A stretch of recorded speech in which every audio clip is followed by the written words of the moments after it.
like I think a lot of people have been addressing Black Red Zombies as like, hey, this could be a thing now for reason A, B, C, X, Y, Z. Yeah. But like no one's really playing it. We see someone playing it here in Rubin, sitting at 6-1, leading off with the Cavernous Souls. Seth Manfield playing the deck that you talked about in Blue-White Control. So that's not a deck that I would expect Seth to be playing, but seems to be doing pretty well. Yeah, Seth only plays something a little bit more aggressive. Most times. Or mid-rangey. Yeah, he doesn't really play a pure control deck like this, and what I have a feeling is that this matchup's probably not very good for him. If he had the red, then I think that he would be a favorite, but since he is on straight blue-white, it is difficult. Yeah, I think, as you said, because he doesn't have the red, here comes the Diregraph Ghoul, Gravecrawler gets in for 2, going to put Manfield 18. Things are a lot more difficult, the rest aren't going to be as good, and I just think like the way that Black-Red kind of syncs up against what Blue-White is trying to do, it's just going to be difficult for Manfield. Doesn't mean it's impossible to win, I think it just could be hard. Yeah, I definitely agree with you. Augur of Bolas, not very timely, but still going to be doing plenty of work. Dissipate decent here, depending on Steve does have a cavern, but yeah, stuff like Falkenrath Aristocrat, Thundermaw, Hellkite, he can still hit those if he's not under a ton of pressure. There's a couple Hellriders here too. Oh, sure, yeah. But if he's not under a ton of pressure and gets to keep that counter magic open, that's definitely good, but chances are that's not going to be the case. Yeah, I mean, Manfield just wants to be purely reactive as often as he possibly can, just every turn with his mana open and passing, but Zombies doesn't really allow you to do that. You have to actually move on your own turn. I would be very surprised if he wasn't forced to cast a Supreme Verdict on turn 4 or turn 5, depending on what his mana situation is, and at that point, Dissipate's pretty dead. So Rubin's going through his hand right now. You see a Knight of Infamy. There's a Thundermaw Hellkite over there as well. He's got another Cavernous Souls. His mana's a little bit awkward right now. Yeah, the Rakdos Guildgate sneaking in there. Yeah, don't even get me started on that card. Kind of disrupting a few things. That card by itself made me not play this deck in the tournament. Yeah, but take it. Lifebane Zombie. We'll see what the second Cavernous Souls is naming. We'll get confirmation on that. You see Lifebane Zombies. Going to show a hand of Restoration Angel, Dissipate. There's a Jace over there as well. Snapcaster Mage, and I believe a Sphinx's Revelation. Detention Sphere. Maybe. Detention Sphere? Okay, sure. Some Azorius card that Lifebane Zombie cannot take. Right. Restoration Angel is going to bite the dust. The other Cavern's naming Zombie as well. So this is a loud declaration that I have a Dross Messenger in my hand that I would like to actually be able to cast this card. Yeah, definitely. Which is kind of sad for Steve. He definitely would rather save that for the Thundermaw in his hand, but unfortunately, he doesn't have a third black source. Yeah. So. Again, you see Rubin's hand. He has Aristocrat. He does have a Thundermaw in his hand. He has a Dross Messenger and a Knight of Infamy. So his hand is pretty good. He just needs the mana to be able to cast the spells. But his board position is quite good right now as well. So, I mean, he's pretty much sitting pretty where most of the spells he draws are going to be live. And then if he draws lands, he's doing good too. So he's in an enviable position. Yeah, being able to take the Restoration Angel before turn 4 with Lightbane Zombie is definitely good for him. I was thinking that facing down a Jace +1 might end up being pretty bad for him, but I guess Seth just feels like he needs to dig here. Yeah, I mean, it clearly doesn't like the cards that he has in his hand. Turns over a Planeswalker of Bolas and a card that was off the screen. Not quite sure what that is. We'll probably see it in just a second here as he moves the piles over. But I'm a little bit surprised to not see Jace go up here. It's an Azorius Charm. Just because I think the Cumbersome effect is actually pretty good right now. It's definitely good, but maybe Seth is scared of something like Falkenrath Aristocrat, Hell Rider, something like that coming off the top and just killing the Jace anyway. Sure, and then it doesn't actually do anything? Yeah, sure. It's basically a fog and not much else. I'll take Augur of Bolas in the Plains, put Azorius Charm to the bottom. Yeah, and now Jace will probably bite the dust next turn, but... Yeah. Seth presumably needed that white, right? He didn't have another land in his hand? Yeah. So if he does ever draw a Supreme Verdict or something, he's going to need that. You would definitely love to have the Azorius Charm, but unfortunately... I mean, Rubin could have split spells versus land, but, I mean, that's kind of risking your playing Blue-White Control deck that has so many lands. Yeah, because then Seth gets on tap, play Augur, and still have Azorius Charm open. Yeah. You have to have your opponent pretty well read to be able to make that split. Yeah, I definitely like Steve's split there. So Lifebane's going to come into the red zone. It's going to take care of the Jace, and now here's Dross Messenger post-combat, going to move Manfield down to 16. He's going to play a Dragon Skull Summit, so that means he's drawing the 4th mana, and so most of his hand is on now. Yeah, he did draw it, but unfortunately he couldn't play Falkenrath Aristocrat that turn. That would have been way better for him, but Dragon Skull Summit, 2 Cavernous Souls, Rakdos Guildgate, a little awkward on the mana. The mana's not pretty, but it's working out okay. As here's Augur of Bolas, going to look at the top 3. For Seth, he's certainly behind the 8 ball as he's going to take an Azorius Charm. If you're looking for positives right now, the fact that we know he has that Plains in his hand, he can play the Plains and represent Dissipate for the Aristocrat. Yep. So that's a thumbs up in his favor, but he's still in a war of trouble right now. Yes, agreed. He's definitely very far behind on board. I don't think that Lifebane Zombie is at its best in this particular matchup. I mean, I feel like he's pretty fortunate was Rubin to actually snag a Restoration Angel where there are no other hits.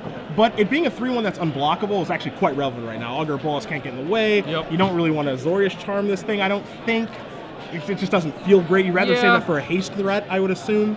Yeah, I mean, Azorius Charm is not one of those cards that you can really afford to save, unfortunately. So, I'm not sure what Seth's going to do here. I think for the most part he is pretty patient, and maybe he will just keep open counter magic.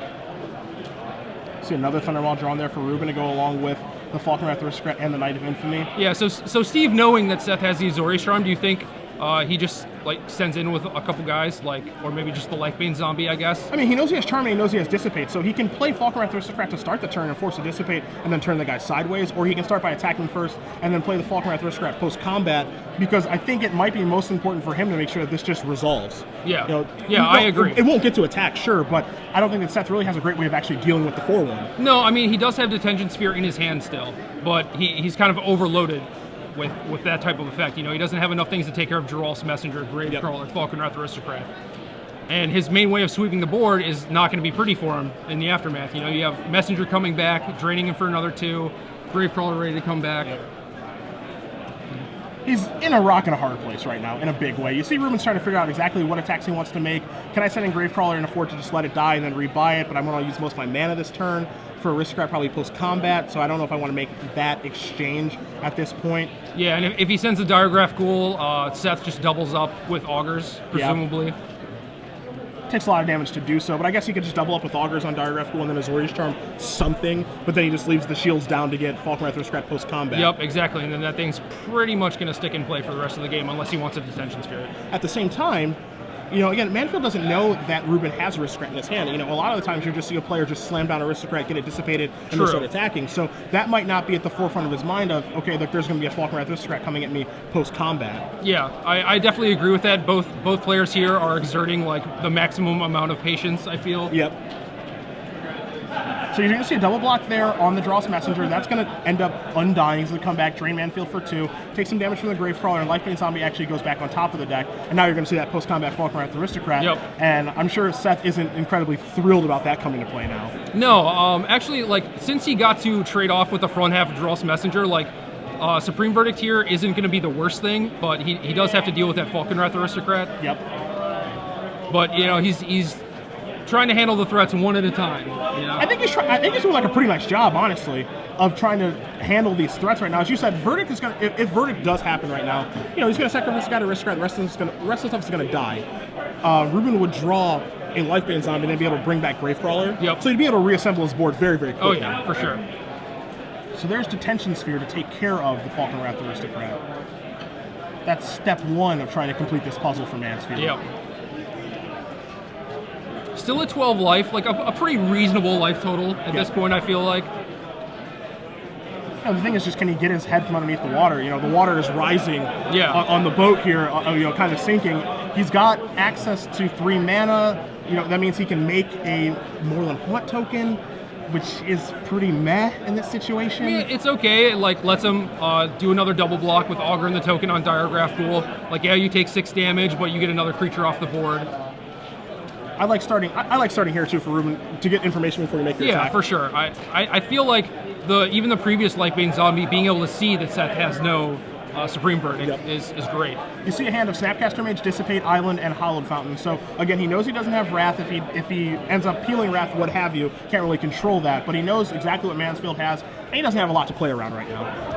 Yeah, not really. It looks like Dissipate or just make a token, and then next turn he's going to have Snapcaster Azorius Charm available, but I think Steve just loves his spot right here. Yeah, and I think that turning everything sideways is perfectly fine. Snapcaster Mage isn't going to get a lot of value. It can trade off with a Diregraph Ghoul, and you can put Augur in front of Gravecrawler, I guess, or underneath the bust of Geralt's Messenger. Yeah, I mean, I think we're just going to see him make a Spirit and then double block the Diregraph Ghoul. Unless he wants to preserve his life total and just go chump and then block with Augur, but yeah, you see the double block. You just have to keep whittling away, I guess? Yeah, I think so. With Seth not having access to Supreme Verdict and not knowing if he's ever going to draw it, then I think he does have to just try and kill a creature every single turn, every chance he gets. Okay. And then eventually, maybe Sphinx's Revelation will show up and, like you said, just get his head out from under the water, He's not really in an enviable position right now where he has to kind of I don't want to say like this is an unfavorable trade because it's like, you know, he didn't really use a card like Moreland Haunt, removes a card from the graveyard, but it's just a trade he has to make, and he has to take 4, 5, 6 damage and go down to 6. Yeah, half of his life total. Yeah, so it's not a great position to be in, but he's just doing what he needs to do at this point. Just gotta kill those creatures one at a time, and then hopefully they'll all be dead. Yeah, and you know the problem for Seth right now too is that if you're in his position right now and you know that Rubin's not playing any lands, you're just going, okay, those are 3 spells over there. Yeah, so and I've got more work to do after this. And is done. he has a mana open. He's just been replaying his Lightbane Zombie. You gotta assume that he's got like some heavy stuff in there. You know, like Thundermaw Hellkite, definitely not out of the question. Yep.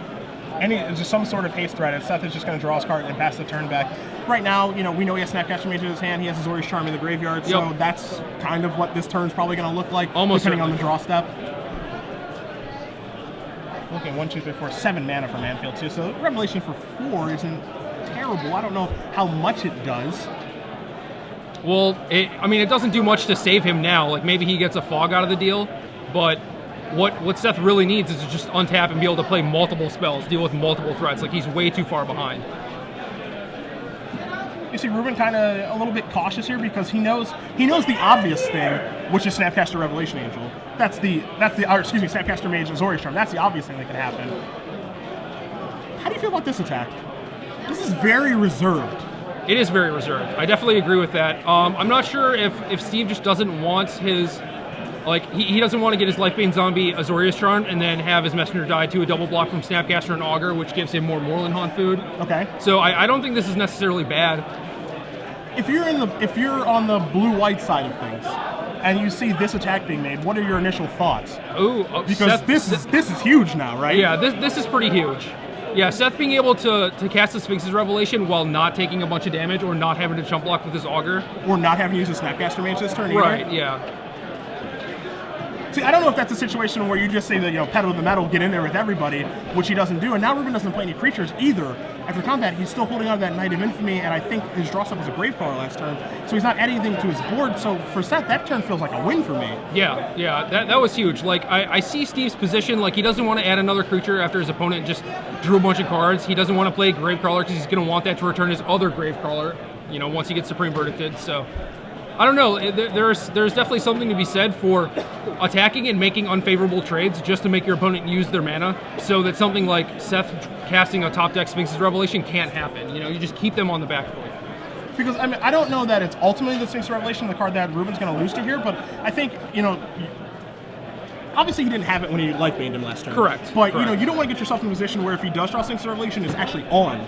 I think he was doing a nice job of making it so that if he ever drew Revelation, it wasn't going to matter, like you had mentioned. But like, it ended up mattering a lot that turn, especially when he doesn't add anything to his board post-combat. Yeah, I mean, it's just the way it worked out, you know? Like, he was being very aggressive in the early turns, making Seth use his mana to Azorius Charm the Lightbane Zombie so he could play Aristocrat, and then he just kind of took a step back. He was just like, okay, Seth doesn't have much going on in his hand, I feel like I can play a little bit more reserved, and then just got punished because Seth did draw one of his Sphinx's Revelations. Yeah, and he got punished immediately, like on that exact turn. The exact turn he decided to slow down. So, very unfortunate.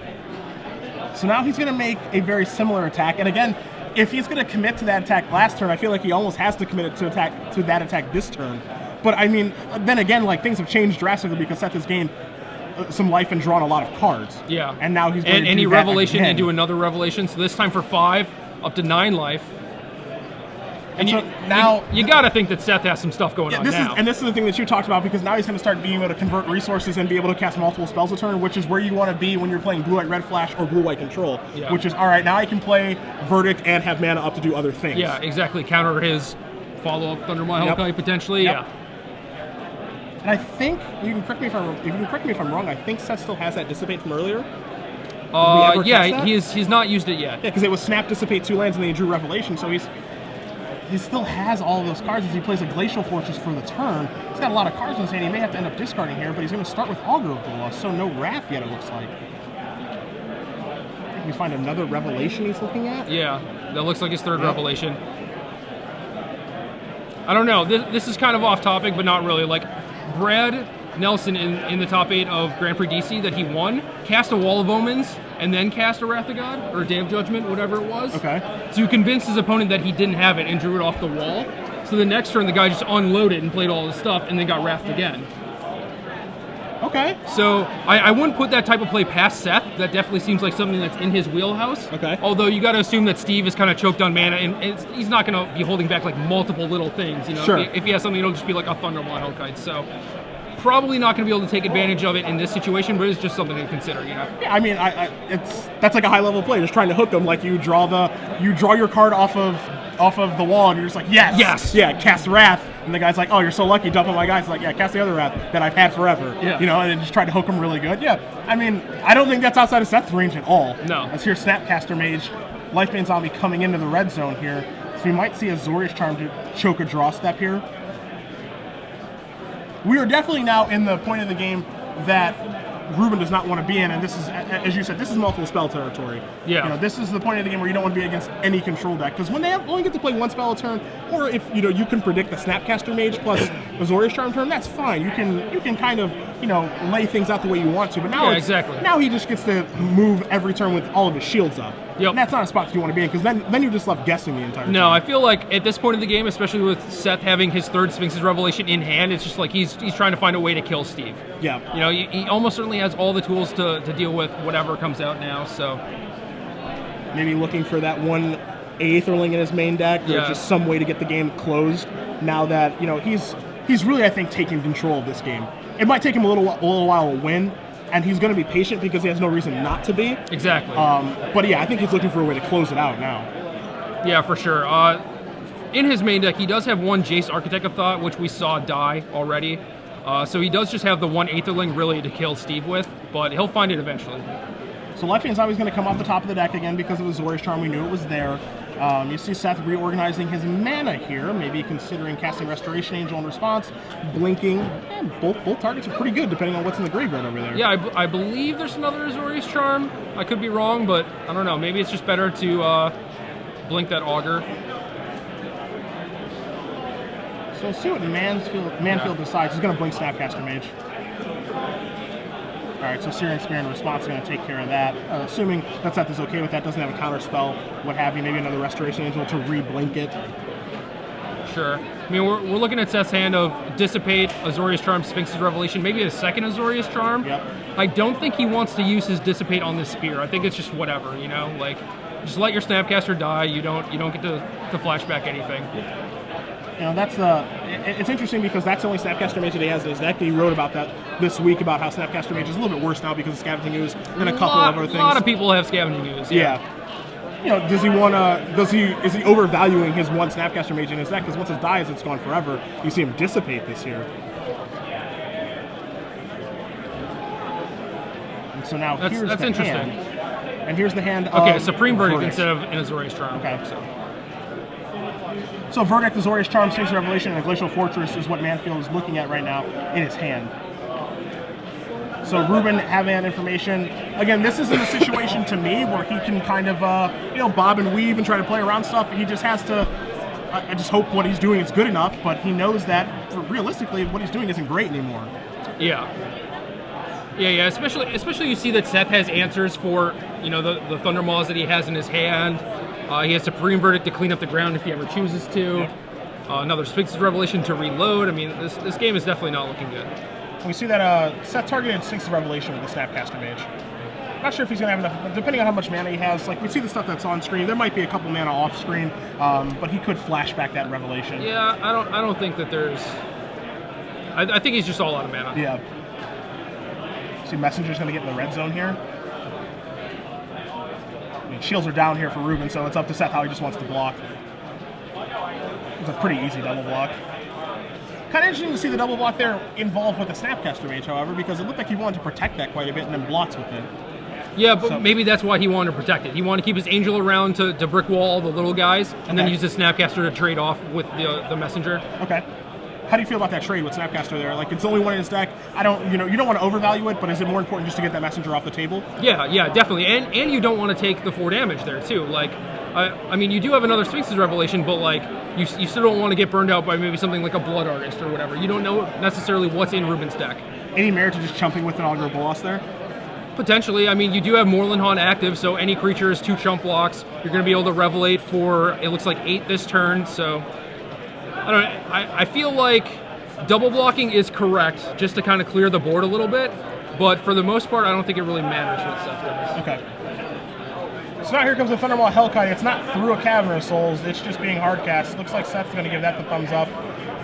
Rubin going to attack with some combination of creatures here. And again, we do know that Manfield does have Azorius Charm in his hand and a very, very large Six's Revelation on the way if he wants to do that. See Moorland Haunt here. Going to get in front of that dragon. Going to take 3 and go down to 6. Do you like doing that versus just a big Revelation? I would prefer to just play a big Revelation, because he chumps the Thundermaw, which saves him 5 damage, but he could have also Revelated for 3 more. So you take an extra 2 damage to draw 3 cards. That seems worth it to me, especially if you're going to untap and cast Supreme Verdict. Yep. So Seth does Revelate for, looks like 5 there. He's going to draw a bunch of cards, gain a little bit of life, move up to 11. We'll figure out how he wants to start navigating this turn. He's going to turn both creatures sideways. Gravecrawler, of course, cannot block, so Manfield going to get in, put Rubin down to 13. See if he's ever going to cash in one of those verdicts now. I believe so. I believe the Augur attack kind of signifies that. Is that the sign? Yeah. Well, I mean, to be fair, you know, I guess, yeah, like, because Augur's brick wall in the Gravecrawler. Exactly. Yeah, sure. And plus, you just want to get the Thundermaw off the table, too. It's bigger than anything else you have going on. And then he can start rebuilding here. He's got another Augur, a Bolas, another Restoration Angel. Moorland Haunt still within his mana. That I actually, it looks like he used Moorland Haunt this turn. He was playing. Oh, he actually has the 1 Aetherling, so he's just going to go for that. Just pass the turn back. We know, of course, that he does have Azorius Charm in his hand already too, so he can brick wall the Thundermaw if that's Rubin's turn as well. Rubin draws a Hell Rider for the turn. The problem here, as here's Thundermaw Hellkite, is that now he's just too far behind, and there's no way for him to actually get back into it either. Yeah, I mean, it is very possible that Seth just doesn't have enough gas to race the Thundermaw despite Revelating. Like, there are plenty of lands in these blue-white control decks, especially since they cut Thought Scour. They've added a lot more lands. Okay. It's certainly not likely, but Steve is playing for his outs. You know, he doesn't necessarily think that he's for sure dead. Yeah. So, and certainly no reason to give up. You see Manfield's going to attack here. A couple of Aetherling Pumps. Going to attack for what looks to be 7 points of damage, and pass the turn back. Does have a Rewind in his hand. Looks like Rubin's down to 6, and he is going to concede the game in the face of an Aetherling. So Seth Manfield, 2-time Grand Prix champion, does win game number 1 over Steve Rubin. Blue-white control, up a game over Black-red Zombies. Yeah, Seth's got to be happy about this, taking game 1 in such like a pretty mediocre matchup. You know, it's bordering on bad. Yeah, you know, when I'm in the position of when I'm playing a deck where I feel like I have a good matchup, like let's say I'm in Steve's position, I feel like I'm playing Black-Red Zombies and I'm feeling really good about the matchup because I know my opponent's playing Blue-White. You know, I feel like I'm a pretty heavy favorite game 1, and if I lose game 1, and you know, I'm looking at it like, all right, I'm probably going to win game 2, and then like, I'm going to be on the draw game 3, which is not really where I want to be. Yeah. Like if my opponent happens to steal game 2 from me, I'm feeling great because I'm going to be on the play game 3. Sure. But by losing game 1, and you know, if we're going to go to 3-game match, I'm going to be on the draw game 3. I'd prefer not to be there because like play versus draw in this matchup is like a world of difference, I think. It is. It's huge. When turn 4 Supreme Verdict is like your best option for the most part, and then you have the potential to come back with something like Gerald's Messenger coming back into play, and then you cast a Falkenrath Aristocrat or something else with haste. Like that extra attack step you get is huge. Yeah. Now you're just looking at a lot different game when you're on the draw. Assuming that we do even get to a 3rd game, we'll see if things end up playing out that way. We're going to take a look at the sideboards here. We'll start with Steve Rubin's. See if he has any help for the blue-white matchup. He's got 1 Pillar of Flame, 2 Tragic Slip, 4 Vampire Nighthawk, a Victim of Night, 2 additional Thundermaw Hellkites in his sideboard to go with the 2 in the main deck, 2 copies of Skullcrack, and 3 copies of Burning Earth. Gets a little help. A little help, not much, but I think rightfully so. He came in today and just felt like his blue-white matchup was great. Yes. You know, so a couple extra Thundermaw Hellkites, probably a couple Skullcracks. I think Skullcrack for Pillar is just an easy swap. Yeah. And then you figure out what you want to board out for those 2 additional Thundermaw Hellkites. You know, you see 4 copies of Doomblade, 3 copies of Searing Spear, and 2 Pillar Flames are spells. Doomblade not great, but the fact that it takes care of Restoration Angel or an Augur Bullish just to clear the way is worth something. It's good. It's almost certainly better than Searing Spear. You know, like Spear is one of those things that like, it can help deal the extra like 3 points of damage, but Steve's not really playing a burn deck. You know, he's not trying to like Lava Spike you and just nickel and dime you out. Like, he's winning with big attacks from big creatures. Okay. So having like a Lava Spike type thing in your deck, not really what you want. I think you would rather have a Doomblade to clear out something like Restoration Angel for sure. So you're thinking Doomblade most of the time going to be better than Searing Spear? Like, you just, the 3 damage, sure. Like, there will be those games where he's at 3, you peel Searing Spear, you go, yes, thank God. Yeah. But that's not how it often plays out. Right. There's a lot of times where you're staring at Searing Spear, your opponent plays Restoration Angel, they kill your guy, and then you finish off with Spear, where if you had Doomblade, you're just better off the entire time. Yeah, you get to kill their Angel and still deal them damage. Yeah. Like, for the most part, Doomblade is going to deal more damage over the course of a game than a Searing Spear will. Okay. We take a look at Manfield's sideboard. He's got 2 copies of Terminus, an additional Supreme Verdict, 2 Cavernous Souls, an Aetherling, 3 copies of Blind Obedience, 3 Celestial Flare, a Pithing Needle, a clone of Dispel, and what looks to me a matchup that gets much better for him after sideboard. Yeah, definitely the Terminus has helped a lot. Probably brings in the other Supreme Verdict, and Blind Obedience is fantastic against the haste guys and the little nickel and diming that Rubin does have with Geralt's Messenger. Yeah, I think little extra bonus. Yeah, the Extort there can kind of come into play a little bit too if the game ends up going long. Now, of course, if you're Rubin, if the game goes long, you're not thrilled how things are going. But I think the little bit of nickel diming that Seth can do with Extort can actually end up, I don't want to say win the game, but certainly will matter. Yeah, for sure. I mean, it oftentimes, like, if these players get into a top deck war, it's like a Thundermaw that comes off the top.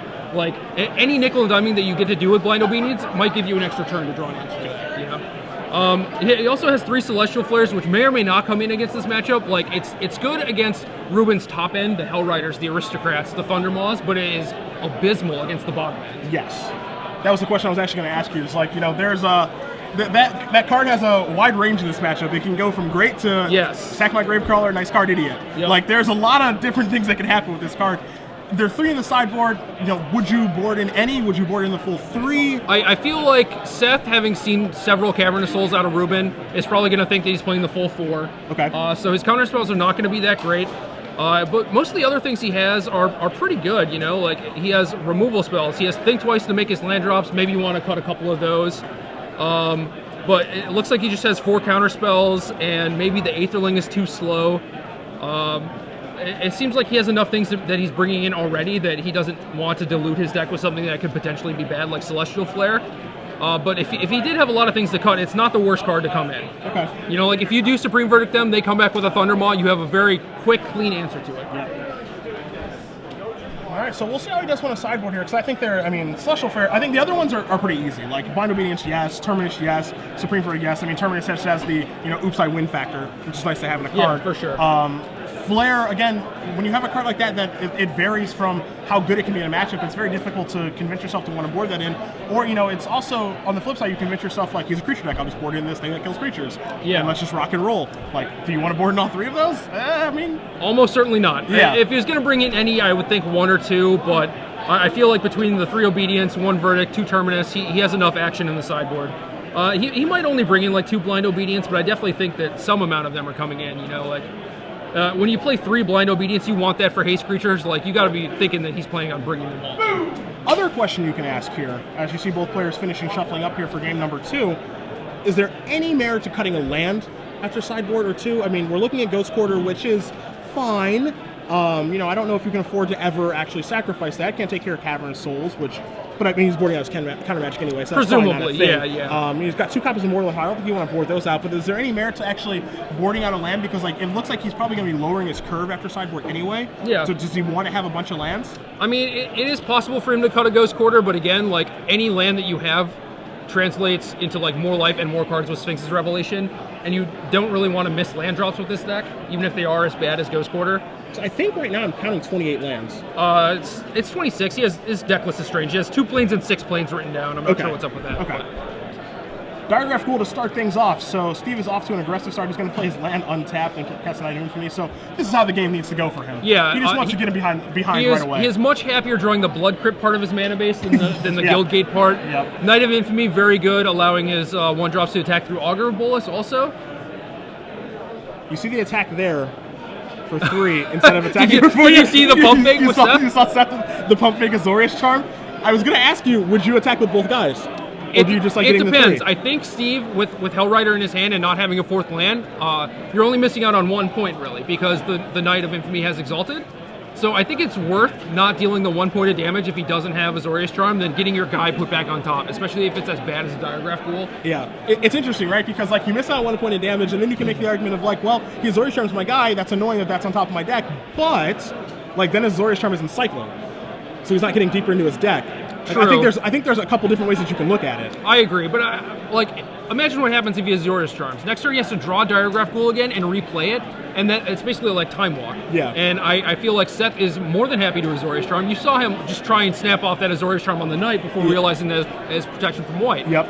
So Seth was more than happy to Azorius Charm anything that was attacking on turn 2 just to buy time. So we see the Augur Bolas. I think it missed. Rubin considering Searing Spearing to get that Augur out of the way. Do you pull the trigger on the Searing Spear right away there just to get that out of the way and get you for 4? Because again, it won't be an Azorius Charm now. Yeah. I think he just played Hellrider tapped instead of his Guild Gate. Oh, yeah. no! That's kind of awkward, but if I was in Rubin's spot, I might Spear the Augur just because if you do draw a 4th land, you play Hellrider, it allows your Knight of Infamy to attack, and that's 3 extra damage that you get in.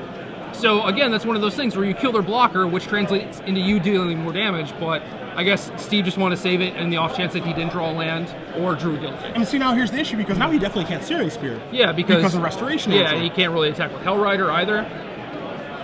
He can still send with the Knight of Infamy thanks to the protection from white, but if Seth wants, he can just block with Augur and then blink it with Restoration Angel if he has it. Yeah, you know, as you said, yeah, he blocks with Augur, Restoration Angel gets one on the stack, and maybe not Searing Spear that now, so you don't get to see another card, but that's not even a good turn. No, it's not great. Or he's comfortable just blocking and just letting his guy die. Yeah, so there's your Restoration Angel. And see, the funny thing is that we talked about Doomblade versus Searing Spear during the sideboarding. Yep. If that's Doomblade, I think he just immediately pulls the trigger to kill the Augur. And just keeps moving, but like now. Oh yeah. Now Since it was Spear, he was like, oh, maybe it can finish him off. Yeah. Now you maybe get him for 3 Yeah. points of damage. And I'm looking at Lava Spikes, and I'd have to get him to like 3, or I have to get him to 6 and draw another Spear. So maybe it's clouding his judgment on what he should be doing with that card. Yeah, I'm not sure. I mean, if the Spear was a Doomblade here, also like you get to kill the Restoration Angel, perhaps, and then your Hellrider is free to attack, maybe. Yep. So. Yeah, I'm pretty sure Doomblade is better in this matchup. But. And now he's put in this like terrible position too, right, where I want to Spear that. But I also kind of want to cast my Hellrider when my opponent's tapped out. Yep. Yeah, now he's in this absolutely terrible situation, and it's like Seth is just like, well, I want you to cast Hellrider when I'm tapped out because I'm going to wrath you, and this is awesome because you have a Searing Spear in your hand. Yeah. And so you just can't win now unless you just draw like Running Aristocrats or what have you, and you want to put your opponent in that position as often as you can. Yeah. So Seth very happy. Again, this is like one of those turns with the Azorius Charm thing where basically nothing happened because Seth just got to fog his attack. Steve had to use his mana to Searing Spear the Augur to prevent Seth from going deeper into his deck, so... Effectively a Time Walk. Effectively, yeah. Now he's attacking here. And, you know, the reason for the attack is because, I mean, Steve is just likely just going to attack with the Knight of Infamy, so there's no reason to hold back the Angel. Might as well get your 3 points in. Also, Steve is taking some damage from his land, so, you know, Seth could close out this game pretty quickly, too. Yeah, again, like, this deck, while it's not as much of a flash deck as Prozac's initial version, like, you can still... turn the corner very quickly and start going the tempo route. See, Thunderbolt Hellkite was the draw for Steve last turn. He's drawn a mystery card this turn. Skullcrack. He has a Skullcrack in his hand. Okay. That could also, you know, it's funny because that's the other thing he'll be weighing in his decision with that Searing Spear, is because he knows that he's sideboard up to 5 waste deal 3 points of damage. Yeah. You know, so maybe I can't actually finish you off with a couple points of burn, 2 burn spells. Here's a Dissipate to take care of that. Yeah, it looks like despite the Cavernous Soul, Seth did leave in Dissipate, which is fine because a lot of the higher end things they don't share creature types, you know, so it's hard to cavern everything. Yep. But as you can see, his mana's a little awkward, only gets to cast 1 spell this turn, so he's going to take the 4 damage. The other thing, too, as you see the Dissipate take care of the Hellrider, is that a lot of the time when you're playing zombies, your assumption right away is that the opponent's going to side up with the counter magic because why wouldn't they? Yeah. Like, when are you going to actually be able to counter something, especially on the draw? Like, you can make an argument for leaving it on the play, but on the draw, like, why would you leave it in? I've got Caverns, I'm going to slide underneath you, you're going to have to respond to things, and I'm just going to be able to cast my spells. That was going to resolve. So a lot of the time, the counter magic is going to be dead. If you're blue-white and your opponent is of that mindset, that might actually lead you to actually want to leave in counter spells or a counter spell because they think that they're not going to be there. Yeah, I mean, they might be fine just blowing a Cavern on turn 3 to play their messenger rather than like waiting to force through their Hellkite, which they might do, you know. So he's going to go Ghost Quartering his own land. I feel like this might be... He floated a white off the plane, so it looks like an Azorius Charm on the Diagraph Ghoul. Okay. How do you feel about this? Using a resource? Using his own ghost core to go down a land? I think that's fine. Like, in the general sense, that's typically a bad idea, but Seth knows that if he takes that attack, he's down to 7, doesn't have a way to really beat that Knight of Infamy, and he is kind of in a racing situation, you know? Like, he's being pretty aggressive, so I think it's fine if he's not sitting on Sphinx's Revelation. Knight, oddly enough, very, very, very good in this matchup. As I say that, he draws an Augur Bowl, so I'm going to play it. So. It's still good, man. Exalted gets through Augur, no big deal. All right, so there's a Think Twice, so a little bit of velocity as well. There's another Ghost Quarter. So he did keep in all his lands, and having 4 colorless lands is kind of punishing him. You would think that just cutting a color and going straight blue-white, you would have better mana. Yeah, somehow the 3-color decks just have way better mana. Going to get in for 3 here. Exalted Trigger, so that's going to go down to 6. There's the Dire Ref pool. Again, Seth has to be a little bit careful here. Again, because now he knows, as here's to Think Twice, he knows that Steve has left in Searing Spear. Doesn't know how many he has. That was kind of awkward, actually. He Think Twice, leaving his Ghost Quarter open. I guess if he drew Terminus, he could Ghost Quarter himself again if he wanted, but you would think that he would just leave open the plains if he brought in the 2 Terminus. Sure. Frustrations are going to come across, puts you down to 7. You know, Seth could be thinking right now that, you know, I can basically use Revelation as a fog. Yeah. But Skullcrack is going to blow that plan up if that's actually if that's what the game comes down to. Yeah, that's definitely a potential. But Seth does know that he has Searing Spear in his deck, and he has the willingness to keep it in after sideboard. So you have to be somewhat wary of that. Like, I don't think you're really expecting Skullcrack out of a zombie deck necessarily, but I think just the fact that he's going to play around Searing Spear might lead him to play around Skullcrack as well. So in comes the Knight. We're going to start by casting Think Twice, maybe try to... Nope, Snapcaster Mage. I wasn't sure if we were going to try to spike a Terminus. So starting with Snapcaster Mage, I don't think he wants to Terminus here, actually. I think he just wants to kill Steve. He's at 7. That's 2 hits between Restoration Angel and Moorland Haunt. Okay. So I think he's just trying to live, just not die, and then, you know, hopefully can kill him in 2 turns. Okay. A lot of bobbing and weaving. He's going to target the Dissipate.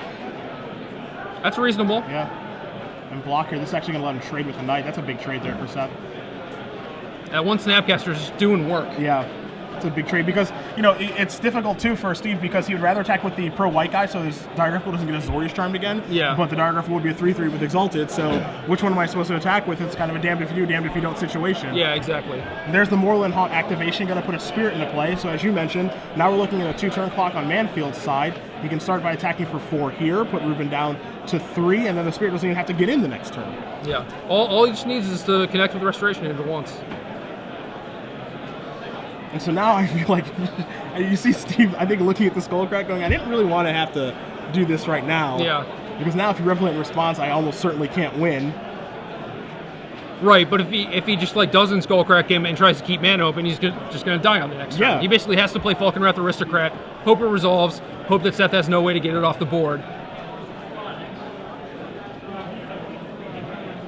And I think that Seth has another creature in his graveyard too, so Moorland Haunt could even be activated. Yeah, he does. He has another Augur, so even if he does stick a Falconwrath Aristocrat, he could just get swarmed with spirits potentially. Mm-hmm. So here's a Skullcrack. Gonna put Manfield down to 3. So 3 to 3. Yep. First Lava Spike wins. Another Thundermaw. Gonna cast Falconwrath Aristocrat.